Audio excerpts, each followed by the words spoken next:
અમે અહીં 75 વર્ષથી રેફ્યુજી કોલોની તરીકે અમે રહી છીએ।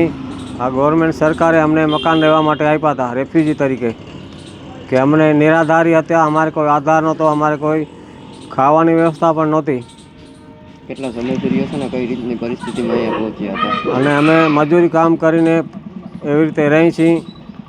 અમારે કોઈ મિલકત નથી, કોઈ મકાન નથી, કોઈ બીજી વ્યવસ્થા નથી। અમે અત્યારે મકાન ખાલી કરીને જાય તો અમારે તકલીફનું કામ બને છે। કઈ સાલમાં રાજકોટ આવ્યા હતા? અમે 1962માં આવ્યા હતા રાજકોટમાં। અમારા વડીલો આવ્યા હતા, અમે નાના હતા। આપ કયા વ્યવસાય સાથે હાલ સંકળાયેલા છો? અત્યારે અમે મજૂરી કામમાં છીએ। અમને કોઈ ધંધો કે નોકરી કાંઈ છે નહીં, સરકારી નોકરી નથી।